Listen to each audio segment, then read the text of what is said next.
1150 കോടി രൂപ, അതും ഒരൊറ്റ ഹെലികോപ്റ്ററിന്. കേൾക്കുമ്പോൾ അല്പം ഓവറായി തോന്നുമെങ്കിലും ഒരു F-35 യുദ്ധവിമാനത്തേക്കാൾ വിലയുള്ള ഈ ഭീമൻ അത്ര നിസ്സാരക്കാരനല്ല. ലോകത്തിലെ ഏറ്റവും വലിയ ഹെലികോപ്റ്റർ, കൂറ്റൻ പേലോഡ് വഹിക്കാനുള്ള ശേഷി, 22,500 കുതിരശക്തി നൽകുന്ന 3 ജനറൽ ഇലക്ട്രിക് എഞ്ചിനുകൾ, എപ്പോൾ വേണമെങ്കിലും ആകാശത്തു വെച്ച് ഇന്ധനം നിറയ്ക്കാവുന്ന സംവിധാനം. ഇതാണ് അമേരിക്കയുടെ അഭിമാനമായ സിക്കോർസ്കി CH-53K കിങ് സ്റ്റാലിയൻ. സൈനിക ആവശ്യങ്ങൾക്കായി നിർമ്മിച്ചതിൽ വെച്ച് ലോകത്തിലെ ഏറ്റവും ചിലവേറിയ ഈ ഹെലികോപ്റ്റർ ആകാശത്തുയരുമ്പോൾ അങ്ങകലിയിരുന്ന് ശത്രുക്കൾ പോലും ഒന്ന് വിയർക്കുമെന്നതിൽ സംശയമൊന്നുമില്ല. എന്നാൽ ഇവിടെയാണ് മറ്റൊരു വലിയ ചോദ്യം ഉയരുന്നത്. ഇത്രയൊക്കെ കോടികൾ ഒഴുക്കി നിർമ്മിച്ച സാങ്കേതിക വിദ്യയുടെ അവസാന വാക്കെന്ന് അമേരിക്ക അവകാശപ്പെടുന്ന ഈ പറക്കും യന്ത്രത്തിന് ഇറാന്റെ തട്ടുകട വിലയുള്ള കുഞ്ഞൻ ഡ്രോണുകളെ നേരിടാൻ കഴിയുമോ? ആയിരക്കണക്കിന് കോടികൾ ചിലവാക്കി നിർമ്മിച്ച അമേരിക്കയുടെ ഈ വജ്രായുധം വെറും ചില്ലറ ഡ്രോണുകൾക്ക് മുന്നിൽ മുട്ടുമടക്കുമോ? സാങ്കേതിക വിദ്യയുടെ പേരിൽ അഹങ്കരിക്കുന്ന അമേരിക്കയുടെ ഈ രാജാവിന് യഥാർത്ഥ യുദ്ധഭൂമിയിൽ എന്ത് പ്രസക്തിയാണുള്ളത്? ആകാശത്തെ ഈ പുതിയ പോരാളിയെക്കുറിച്ചും അതിന്റെ പരിമിതികളെക്കുറിച്ചും നമുക്കൊന്ന് മനസ്സിലാക്കാം. US മറൈൻ കോർപ്സിന്റെ അതിതീവ്രമായ ആവശ്യങ്ങൾ നിറവേറ്റുന്നതിനായാണ് സിക്കോർസ്കി CH-53K കിങ് സ്റ്റാലിയൻ രൂപകൽപ്പന ചെയ്തിരിക്കുന്നത്. പഴയ മോഡലായ CH-53E സൂപ്പർ സ്റ്റാലിയന്റെ പിൻഗാമിയായി എത്തിയ ഈ വിമാനം ആധുനിക വ്യോമയാന ചരിത്രത്തിലെ തന്നെ ഒരു വമ്പൻ കുതിച്ചുചാട്ടമായാണ് കണക്കാക്കപ്പെടുന്നത്. കേവലം ഒരു ഗതാഗത ഉപാധി എന്നതിലുപരി യുദ്ധഭൂമിയിലെ അസാധ്യമായ ദൗത്യങ്ങൾ ലളിതമാക്കാൻ ലക്ഷ്യമിട്ടാണ് ഇതിന്റെ നിർമ്മാണം. കഠിനമായ ഭൂപ്രകൃതിയിലും പ്രതികൂല കാലാവസ്ഥയിലും പതറാതെ പ്രവർത്തിക്കാൻ കഴിയുന്ന ഈ ഹെലികോപ്റ്റർ അമേരിക്കയുടെ സൈനിക മേധാവിത്വത്തിന്റെ കൂടി അടയാളമാണ്. ഈ ഹെലികോപ്റ്ററിന്റെ ഏറ്റവും വലിയ സവിശേഷത അതിന്റെ അമ്പരപ്പിക്കുന്ന നിർമ്മാണ ചെലവാണ്. സൈനിക ആവശ്യങ്ങൾക്കായി നിർമ്മിച്ചതിൽ വെച്ച് ലോകത്തിലെ ഏറ്റവും ചിലവേറിയ ഹെലികോപ്റ്ററാണിത്. ഒരു യൂണിറ്റിന് ഏകദേശം $138 മില്യൺ, അതായത് ഇന്ത്യൻ രൂപയിൽ കണക്കാക്കിയാൽ ഏകദേശം 1150 കോടി രൂപയാണ് ഇതിന്റെ വില. അത്യാധുനികമായ ഒരു F-35 സ്റ്റെൽത്ത് ഫൈറ്റർ ജെറ്റിനേക്കാൾ ഉയർന്ന വിലയാണിതെന്നത് ലോകത്തെ ഞെട്ടിക്കുന്ന വസ്തുതയാണ്. ഉയർന്ന വില അതിന്റെ നൂതന സാങ്കേതിക വിദ്യയുടെയും വമ്പിച്ച പ്രവർത്തന ശേഷിയുടെയും പ്രതിഫലനമാണെന്ന് US സൈന്യം അവകാശപ്പെടുന്നു. കിങ് സ്റ്റാലിയനെ മറ്റ് ഹെലികോപ്റ്ററുകളിൽ നിന്ന് വേറിട്ട് നിർത്തുന്നത് അതിന്റെ അമാനുഷികമായ ഭാരം വഹിക്കാനുള്ള ശേഷിയാണ്. ഏകദേശം 16,300 കിലോഗ്രാമിൽ കൂടുതൽ, അഥവാ 36,000 പൗണ്ട് ബാഹ്യ പേലോഡ് വഹിക്കാൻ ഇതിന് കഴിയും.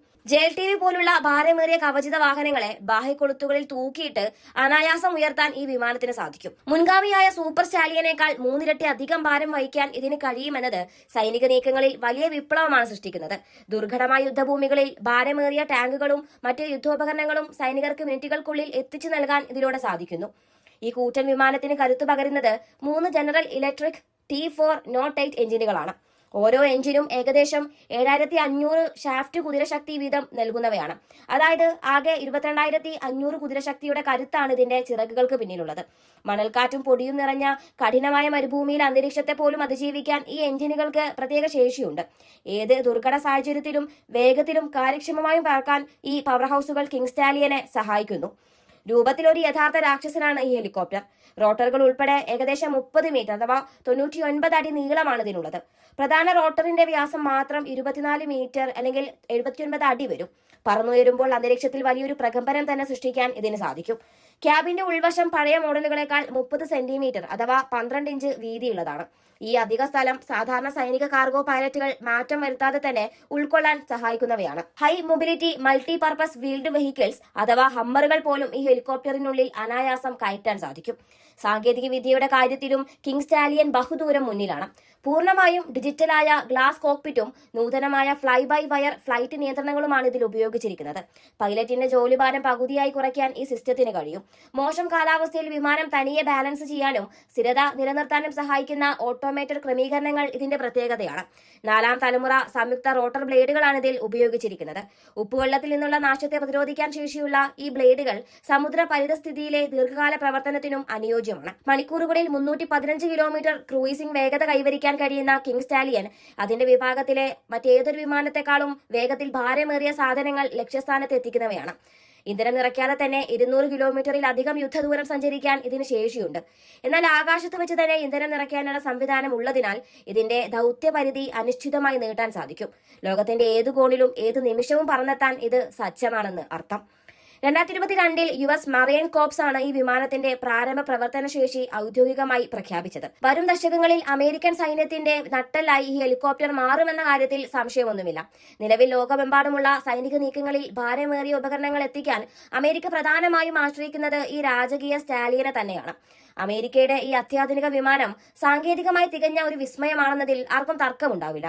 എന്നാൽ ഇവിടെയാണ് ഒരു വിരോധാഭാസം പതിയിരിക്കുന്നത്. 1150 കോടി രൂപ ചിലവിട്ട് നിർമ്മിക്കുന്ന ഈ പറക്കും ഭീമന് ഒരു ചെറിയ ഭീഷണി ഉയർത്താൻ ഇറാന്റെ കയ്യിലുള്ള ഏറ്റവും ചിലവ് കുറഞ്ഞ ചീപ്പ് ഡ്രോണുകൾക്ക് സാധിച്ചേക്കാം എന്നതാണ് യുദ്ധഭൂമിയിലെ പുതിയ സത്യം.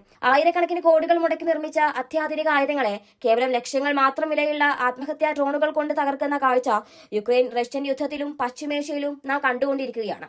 എത്രയൊക്കെ സാങ്കേതിക തികവുണ്ടായാലും ഒരു മിസൈലോ ഡ്രോണോ ലക്ഷ്യത്തിൽ തറച്ചാൽ ഈ വമ്പൻ വെള്ളാന ആകാശത്ത് നിന്ന് കത്തിയമരാൻ നിമിഷങ്ങൾ മതിയാവും. സാങ്കേതിക വിദ്യയും ഭീമമായ ചിലവും ഒരു ആയുധത്തിന്റെ വിജയത്തിന് ഗ്യാരണ്ടി നൽകുന്നില്ല എന്നതിന്റെ തെളിവായി കിങ് സ്റ്റാലിയൻ മാറുമോ, അതോ ലോകത്തെ ഞെട്ടിക്കുന്ന സൈനിക നീക്കങ്ങളിലൂടെ അമേരിക്കയുടെ കരുത്ത് തെളിയിക്കുമോ എന്നത് കാലം തെളിയിക്കേണ്ടതാണ്. എങ്കിലും ഒന്നുറപ്പാണ്, ആകാശത്തെ ഈ കറുത്ത കുതിര അത്യുഗ്രൻ കരുത്തിന്റെ പ്രതീകം തന്നെയാണ്. പക്ഷേ ചീപ്പ് ആയുധങ്ങൾ കൊണ്ട് യുദ്ധം ജയിക്കുന്ന പുതിയ കാലത്ത് ഇതിന്റെ നിലനിൽപ്പ് ഒരു ചോദ്യചിഹ്നമായി തന്നെ അവശേഷിക്കുകയും ചെയ്യുന്നു.